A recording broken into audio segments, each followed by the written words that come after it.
Buzz with Jess Lujan. Good evening, Guam. I'm Jess Lujan. Welcome to this episode of The Buzz. Exciting show tonight. Tonight we're talking about soccer. Yes, we have the coach for the Mattel, head coach of the Mattel team. We have Mr. Gary White. Gary, how you doing? Good to see you, Jess. Good to be back on the Hey, show. that's right. Well, anyway, hey, you haven't had chance to publicly say congratulations on what you've done, the whole management, and of course the players. Great things have happened. Still challenges. There are a lot of highs and some lows, but right. please take us to where we're at today. Well, you know, we just we're going into our 6th game in the World Cup qualifying, and if somebody had said after 5 games Guam still has a chance to qualify, they would look at you like you were crazy. Because in our group we've got Iran, which is the top team in Asia. We've got Oman that have been to Asian Cups. We've got Turkmenistan that have been to Asian Cups. India that have been to Asian Cups, and we've never been to an Asian Cup. And right now we're still in the hunt, and we're joint 3rd, and we then play India next away November 12th. So, you know, it's amazing where the program has come in such a short period of time. That's down not only to the coaching and management and my staff, but it's also down to the players' attitudes and commitment to Guam, and also the executives. Richard Lai and his whole GFA executives have been so supportive of everything I've asked for. Every time I call Richard or Joe Cepeda or Tino Sangil, it's first thing they ask me is, how much is this phone call going to cost me? So it's not been easy, and they've supported us the entire process so far. Yeah, you know, and I saw some pictures. As a matter of fact, we're going to have the opportunity next week's show to see some of these stadiums and some of the, you know, these places where you guys are playing, and we're basically the only Guam fans were the ones sitting on the sidelines there, right? And you were playing the stadiums were what, 25, 30,000? Right. Well, we just played in Turkmenistan, and the stadium was about 25,000 people in it. And it's funny because away games, they always keep a section available for away fans. It's part of the FIFA World Cup process. And there's a whole area that's just empty because there's obviously no Guam fans. No Guam fans that so were it's there. not the easiest place to go to. But, you know, when you go into an environment that's so hostile, you know, at the end of the game, we were getting thrown with bottles at us. I don't know why. You know, it's just the way sometimes. And people don't quite understand or see it when they're back home. They just see the result, and you know, for our players to go in and compete like we did in that environment is just amazing. Yeah. So tell us what our guys and again to play in this level now, because, you know, again, who would have thought 2-3 years ago that we're doing this, maybe as observers, you know, but to play in this level, to be playing, I mean, you guys not only are you opening our eyes here, but you're opening also FIFA's eyes and these countries that were once, you know, looking down at. Oh, you're here again? Right. That type, right? I mean, when we went into the game against Turkmenistan, who tied with Iran, you know, a couple of games before in the qualification, and, you know, after the game, it was a 1-0 victory for them, but it was such a close game, and we really deserved something out of the game. And to see Turkmenistan, that have got a rich history in football, and they're part of the old Soviet Union, so they're totally into football, who've been to Asian Cups, seeing that team react like they've won the World Cup when they beat us, and our players were so devastated. It shows how far the program has come, because, you know, 3-4 years ago, you know, a team from Guam would have gone into that environment and it would have been double figures, and it has been in the history. So we've really come a long way, and we're turning heads, and what that's doing is helping younger players. You know, the numbers of soccer registrants have gone up because of the success of the Mattel. So how was from the first time that you set foot on Guam and started playing with the national team, how has that game evolved? How has Guam's team evolved? How has it changed? How was the type of game that Guam played before? And I know they were mostly a defensive team at the time. Now you're playing more offense. But how has that really changed over that course? And really, when you look at it, it wasn't that long of a period of time where it has changed. Well, you know, the first thing we had to do was get players to believe they can play. Prior to me coming in, a lot of the coaches were very defensive-minded, and, you know, would go into games trying not to lose the game by too many. That was the objective. And you can't go in, you know, players don't want to hear the coach telling them, listen, just try to survive out there. They want to hear some confidence behind them and pushing them to try to win. And that's what we've done, is we've created this belief within the program. Obviously, we've gone out and found new players and got a new fresh look to the program, but the mentality is the biggest thing, and it's all about belief. And you know, now our players believe we can compete with anybody, and the results show that we can.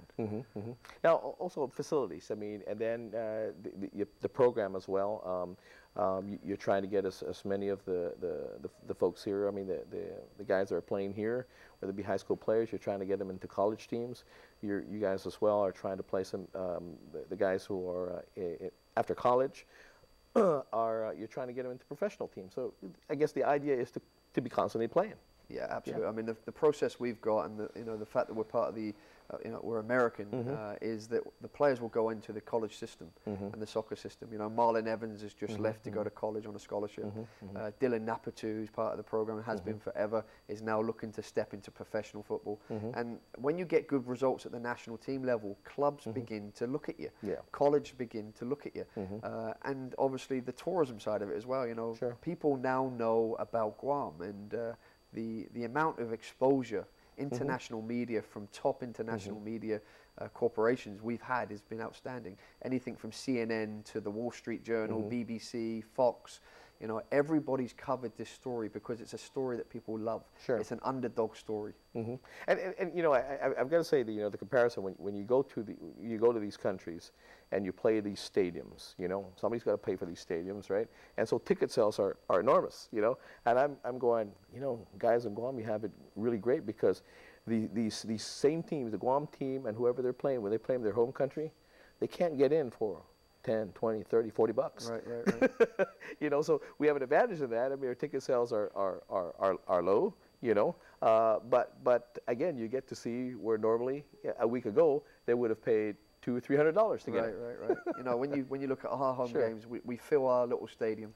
And what's great about the Matau is the stadium is building with the team. So every time we do well, more people want tickets. We sell out, so they build a new set of seats. And you know, it's great that the team is helping build that facility or that training center for the future. So you know, our fans have been great. Nobody likes coming here because of our fans. I'm serious. I mean, our fans are as passionate and loud as anywhere we go. Obviously, there's not as many of them, but who is there? You know, the 4,000 or 5,000 people that we keep getting out now.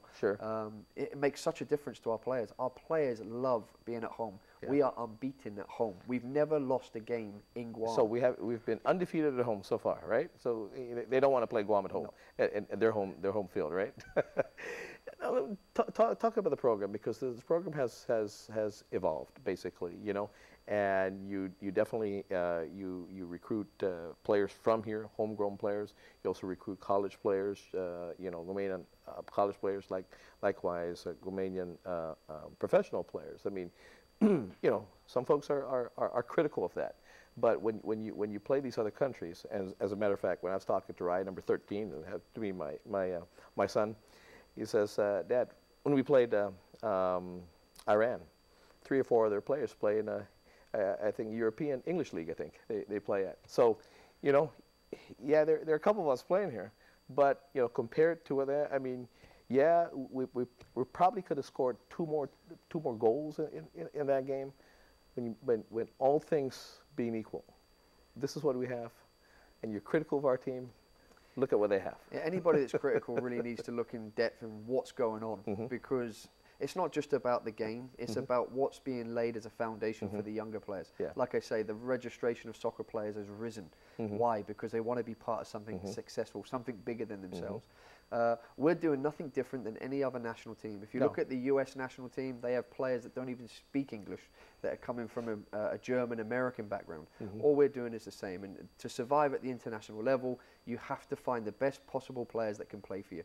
And at the same time, mix it with local players, which is exactly what we're doing. And if you think about players like your son, Ryan Guy, AJ De La Garza, you know, they may not have been born in Guam, but their families are here still.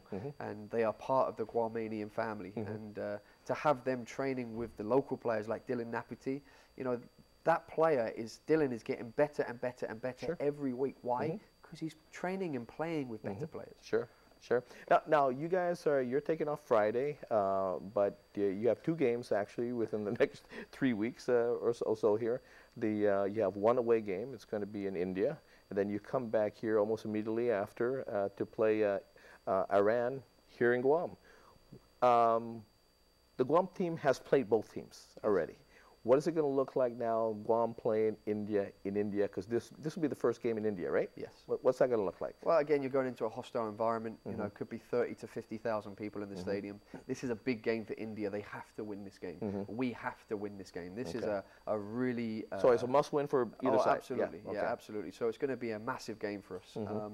And, you know, we've beaten India here in Guam, so they're not happy about that. You saw the press that happened, you know, David versus Goliath all over the world. So, you know, that's a huge game. So then we come straight back from India, and people need to understand the schedule that our players and staff have to go through. We play on the 12th. We leave on the 13th at 1:30 a.m. to get back to Guam on the 14th. We have a resting day, and then we're back preparing again for Iran on the 17th. Yeah, yeah. It's crazy. How is that? Because the average traveler, you know, I mean, I think your players. I mean, when I talk to Rai, he said, I don't even know what day it is, Dad. I'm just doing my job, right? So what is it like? Because they get into this thing. This is their job. This is what they do. They don't know where they're at. Basically, they don't know what day it is because this is their job. So what is that like? Different, because you're traveling into different time zones, man. Yeah. You know, what is that like?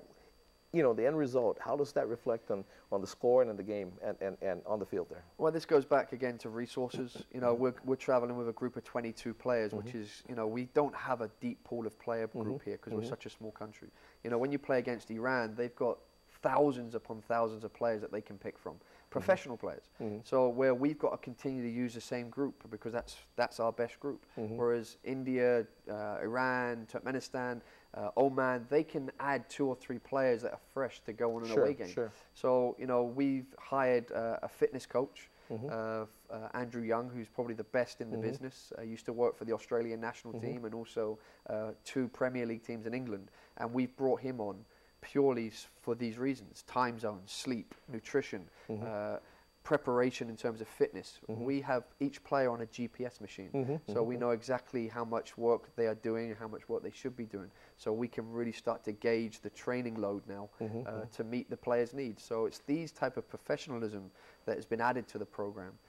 And again, it's that support from the GFA, support from local sponsors that do this. Because if we don't have these specialists in place, that's when we're really... So you're really, I mean, so the team now, you're really getting it down to a science now too, right? Yeah, absolutely. It has to be. I mean, it really is sports science. We're going to take a quick break, then we'll be right back.